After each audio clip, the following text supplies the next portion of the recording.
être clair avec tout le monde.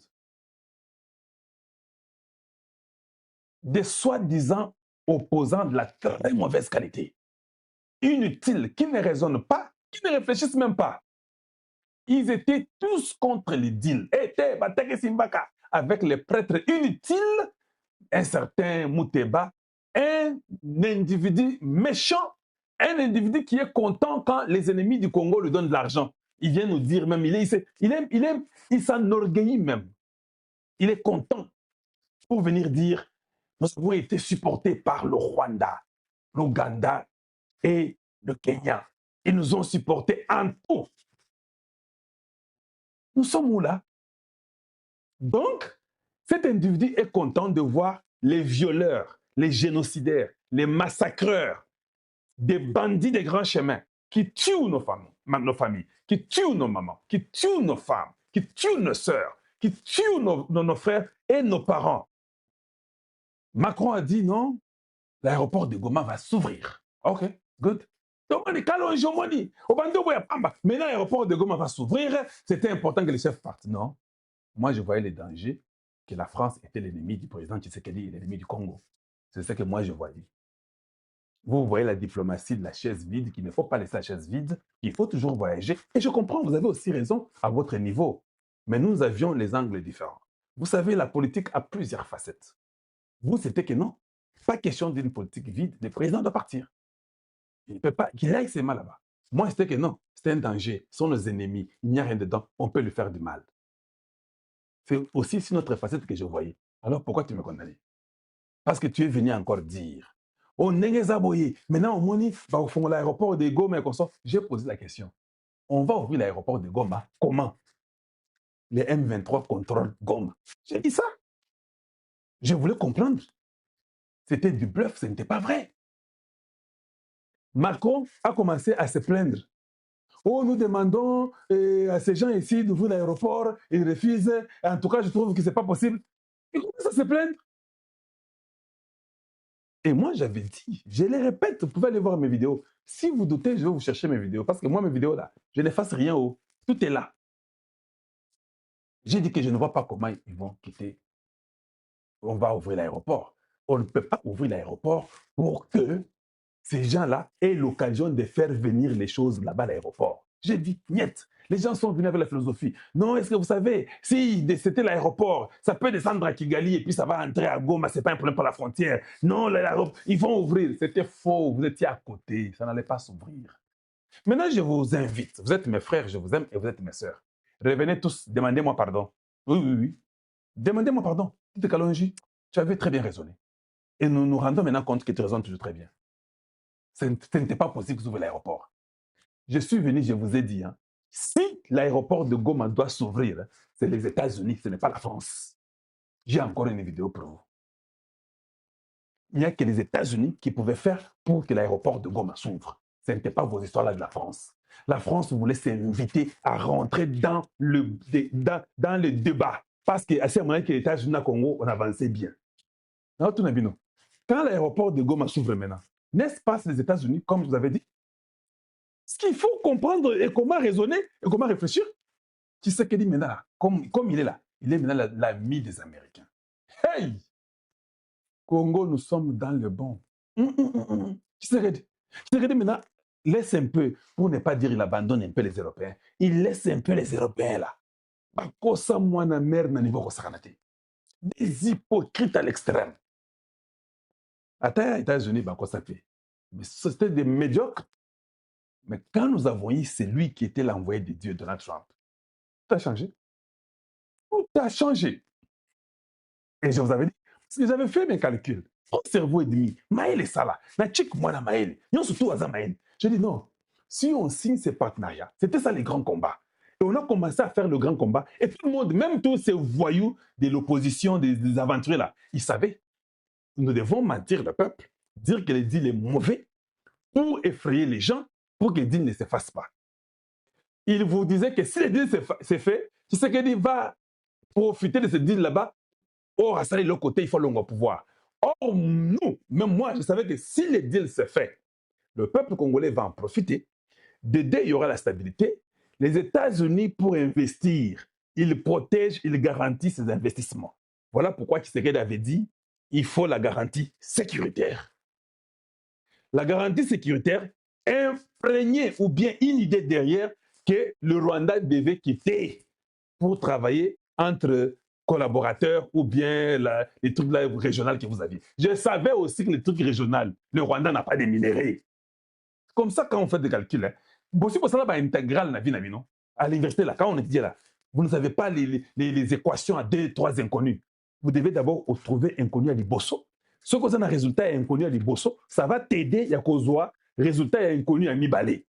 Ce qui est inconnu à Mibale, tu as maintenant l'inconnu résultat, il y a inconnu 1 et 2, tu vas trouver l'inconnu 3. Moi, même quand on faisait l'intégrale, vous souffrez. Oh, intégrale, ça, c'est très difficile. C'est pas difficile. UDPS vivant. Machibe. Malgré tout le temps, on a sinon, merci. On a cette opportunité. Il y a Rosala Soussou. Le Parlement de Saint-Gabriel. Nous avons eu aussi des investissements dans la commune de Kalam. Donc, les combattants sont awa. Nous avons déjà pour avoir information. Nous avons eu cannabis.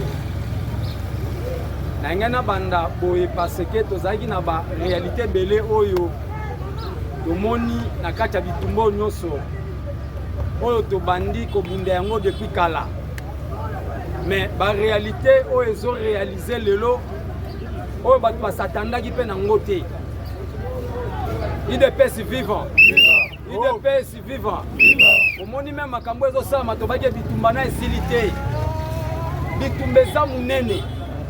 Parce que en réalité, nous sommes député congolais. Député congolais, mais le lot a se retrouvé dans la liste des députés ougandais. Ou les Aliboma ou des Anitozo Bate. Moutou a voté, a comme député. Sokotani a député, si quoi, a zalaki député, mais a député. Mais député, on se retrouvé que a se trouvé le sous Ouganda. Na élection où tu les cahiers peut qu'on a bimi depuis député. UDPS vivant.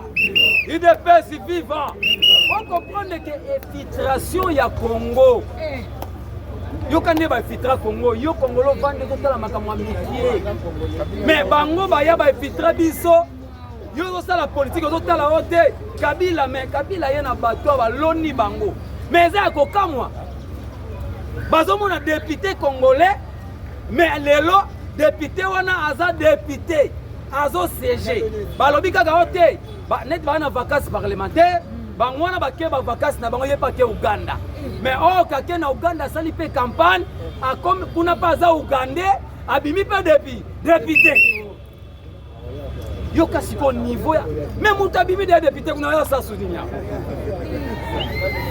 Siko liste tango bimi biso pe bato biso bazanga katale batindiki yango UDPS vivant yo kala niveau ya Congo yo bande hôtel Congo yo kande ba filtra yo musaka ko kenda kapelo banyo milano ba masanga bano lia kaka badendo bano lia bangulu obandi ko soko meli olie mo bangulu bandi ko loba mais ozoye bateke Congo eza mboka kaka moko nzamba pesa biso soki to perdre yango to bana bambangu ba Soudanais ba Soudanais ba yebaki teke ba kota zamba bakanisa ki kolongola El Béchir na pouvoir bango batika na kimia mais nzoka après kolongola El Béchir na pouvoir ba Soudanais bango bakomola la libanda batiki Soudan Darfour ya ngwana masase zo beta tina kata Darfour tina kata capitale banda ko bukani bango basatandaki keso balongola El Béchir mais oh ke pana biso to riskaki ya kolongola Kabila to se retrouver na makambwana parce que Kabila longola na pouvoir alors bien quand même la majorité parlementaire.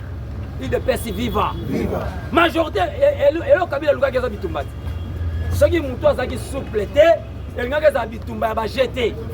Et ce qui moutoua zana maîtrise, à maîtriser politique. Non, mon politique est maîtrisée. Ce qui était parce que Kabila Bimi a sali 18 ans, mais à l'ongoué na pouvoir aller on a la Bimi majorité. Ngai discours ya Kabila avant remise et reprise. Basa na Félix Tshisekedi. Discours Kabila zalaki non, le corps na Bimi majorité. Ngana ndimi to kene na biso na cohabitation te mais to kene na quoi coalition wana za Kabila yemo ko na discours na suba UDPS vivant UDPS vivant mais Kabila yemo ka senga kyango et tu sais que d'accord bon to kene na coalition mais ok Kabila piégeaki soki te danger ezalaki bango bapreparaki parce que baminaki déjà bato na bango mais tozomona lobi bakangi basali bouclage na kati ya cité de Oya mais bouclage esami na cité de Oya baye kokanga lisusu moto bakangi ntango baosambisa lobi asala na présidence moto wana akotaki ndenge nini moto wana azali leki ya kunda batwa mais baokangi lobi la félicitation na mokonzi ya maison militaire ya chef de l'état oyo auto nommé sikoyo ye moto asali befort wana IDPS vivant IDP oyo azalaki wana oyo bautokanga seke ye ndasali mabu ebele yaya ntango bainterroger mwana mobali wana parce que bakangi bato ebele mais intéressé bakangi mwana mobali wana impossible misu bakangi baza bakongolais mais mwana mobali wana nde aza rwandais parce que amemi biso plus loin azali leki ya kunda batwa oke kunda batwa aza lelo na Rwanda protégé par Kagame IDPS vivant IDPS vivant yo tala niveau ya Congo tala nde bafitra Congo et grâce à makambo lelo ezobima grâce ya Nzambe yo kasi Félix Tshisekedi akendaki ye moko na bomoto alinga koka makambo wana parce que bango baplanifiaki après kokenda Joseph Kabila c'est que Congo ekota na zamba mais soki mokonzi ya mboka azalaki prudent te aza na maîtrise te nasi boyokaki même ne bandeli ya pouvoir na ye mokonzi ya mboka ye na pouvoir bazofinga deya mokonzi ya mboka mpo badémoralize ye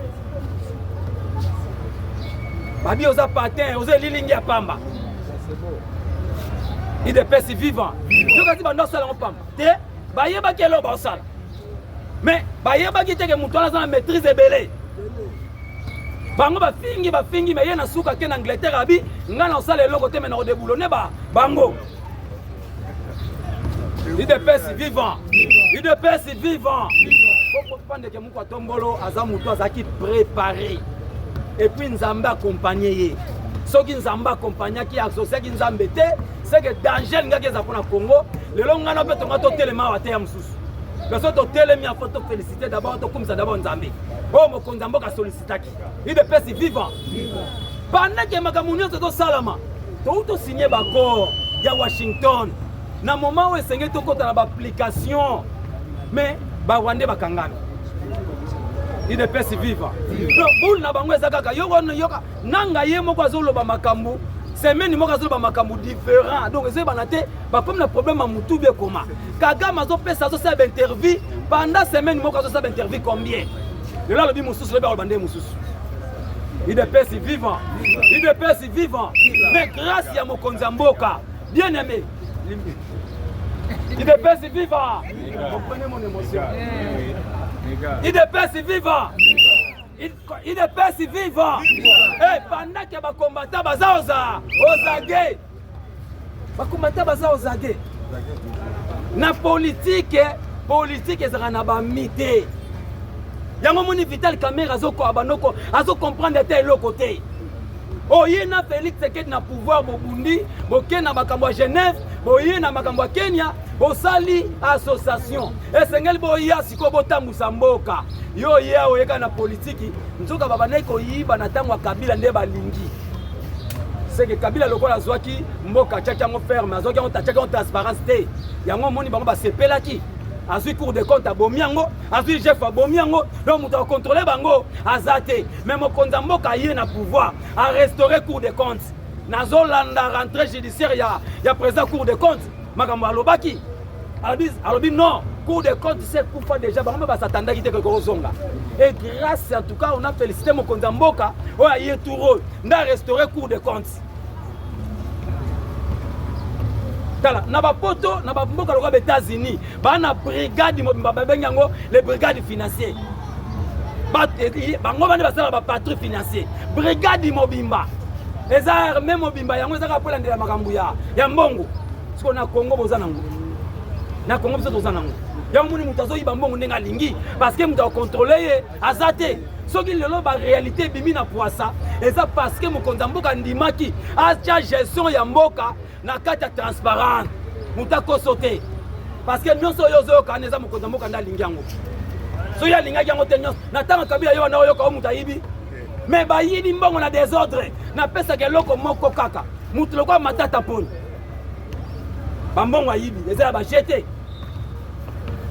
eza ba jeté no moni matata po ya kimi azolobela libanda azolobela libanda ote ba condamner ngai injustement naza victime IDPS viva yoka mutu nanga azoloba mais yo lobaki oza innocent outi na ayiba avant procès banda awa azalaka na Guinée parce que azalaki moko ya ba conseiller ba Alpha Condé avant Alpha Condé lo azana na Guinée nazoya ko samba na ko apporter justice mais après quelques temps kaka yé moko a changé oh naza victime na comme victime à justice les mêmes papa ebani nango waté même temps ba condamner Sarkozy a lobé en France na mboko bana mibeko bana ba démocratie très élevée mais Sarkozy a sali oya ko sala mais suka nango mko ba ko tika na boloko alobi naza victime ya justice française eza mambo ebandi waté IDPS vivant mais natala mutu lokola José Makila sous mandat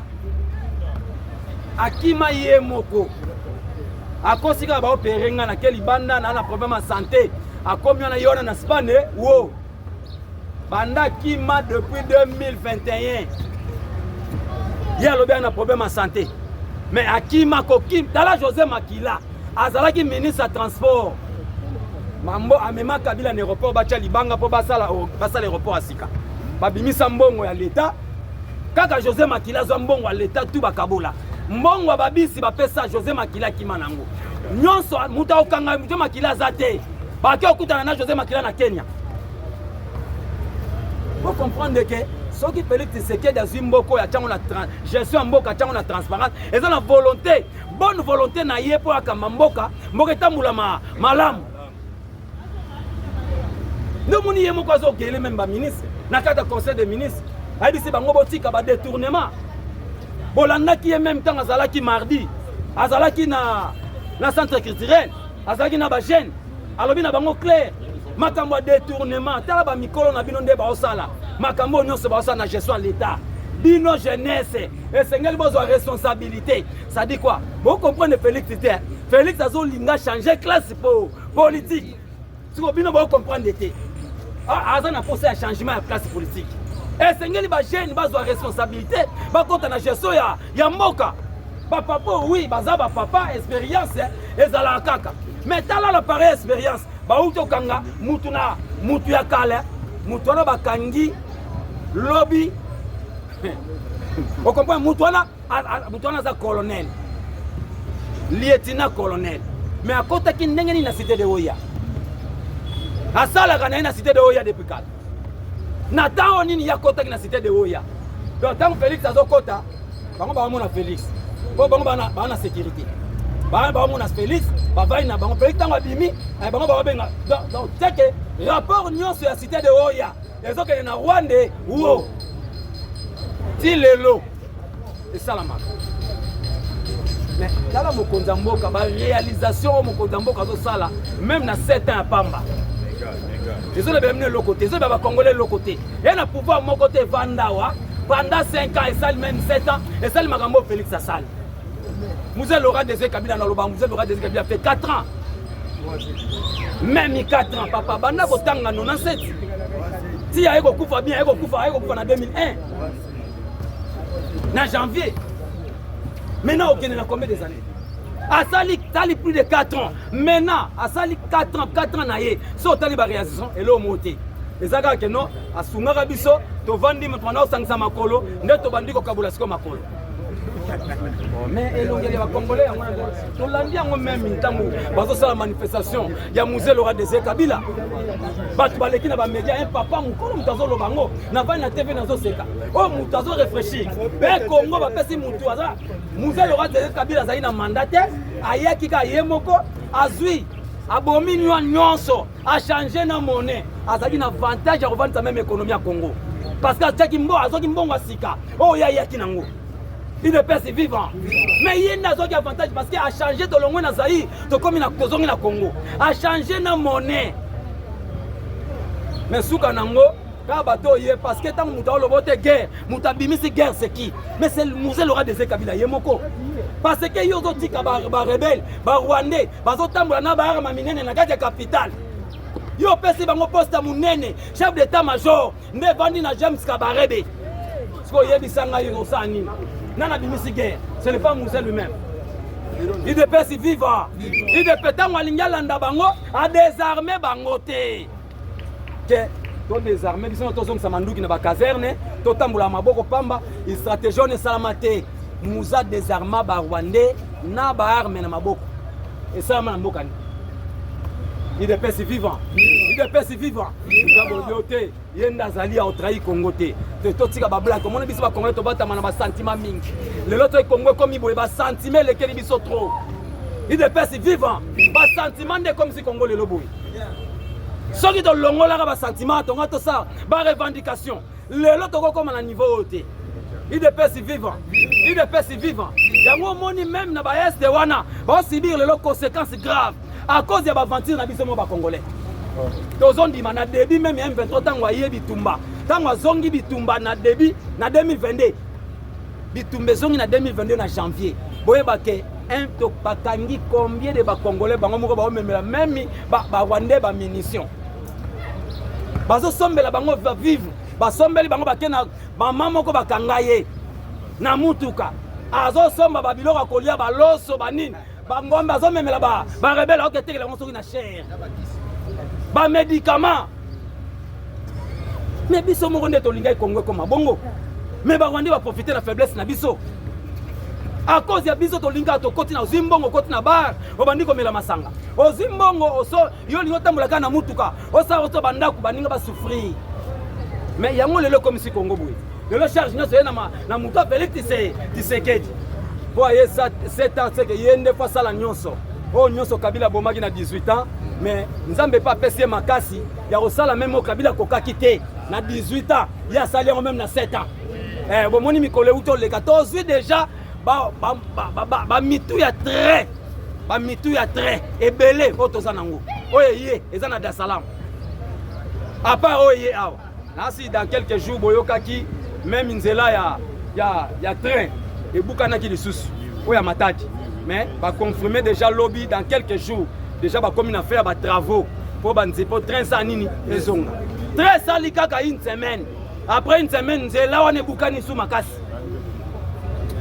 Non, monde besoin de temps pour bombisa yango. Mais tant nyonso, dans la train au ya matadi ba ekatana depuis 2017. Depuis 2017. OK, mboka lokola Congo ko zanga même train. Capitale ou ezangi train, bozo kwa ndenge nini. Si vous avez les puis c'est Mati. Et Mati à cause de quoi? Un so ba moko ya PPRD. Bata PPRD ba lié, ba KI, ba FCC. Ya yé ko la ki sa ba pili na ba mungu na TV. Akoya na madesu. Akwa mais ya sa bololé. C'était bololé. Atuna Claude Massi à la Zalaki. Mais Claude Massi à la Zalaki on le na TV chaque jour. Le loza wapi. A comprendre que Pierre que suye. Yé le gola tina, to mona mona na manette na le gola aveugle. Oya yaka na babilo kwa to mona mona na tambola makolo awa. Il est pas si vivant. Tout le monde a regardé avec la lata manette noire. Azole galabate vazo ya hote tomate zaki combien. Mais banda dollar et kita. Fallait avec tata l'isola dollar abeta ngote. OK depuis pouvoir et banda. Même il y a 2018, Kabila ça 2018 tout le monde attend comme dollar et kita te. Dollar et banda ka komata. Bamba bi dollar et salaki bien. Na ibisi nde komoko na bi na bango. Dollar Kabila zui ngona 50. Il est pas si vivant. Kabila zui à côté pouvoir, Kabila fils. Non, c'est 45 qui est longue. Non, ils ont 45. Dans le musée à Koufi, dollar et bandit comme dans la crise. Kabila est à 50. Il est pas si vivant à tolérance. Comme na fait la chute tolérance. Et pendant quelqu'un comme na 50, à zui, mais avec côté pouvoir, dollar et tikali na combien? Nasi bat babunga geloko wana. Dollar etikani na 16 té. Kabila na 2018 dollar comment na dit na 18. Pour vérifier. Il est pas si vivant. Kabila 2016 dans la dollar et vanda kita ebele na 90 ti na 2016. 2016 na début na dollar ezakika na 90. Tant to eko poussa na dollar abandi siko komata. Après kolongo ya muzito nde dollar ebandi siko komata tango bache kaka o badi banga dollar amatia comme na 140 tango to matia comme na même 2016 wana ayeko koma na 16 et demi to leki to kei tango to komi na 2017 dollar a komi na 2017 tango komi na 2018 dollar a ke na 2018 et to ke na 2019 dollar a komi na 2019 nazo biso vrai quand Tshisekedi ayeko subir na 2020 dollar pe komi 20 nde corona nini eye na peso histoire vraie pour comprendre il de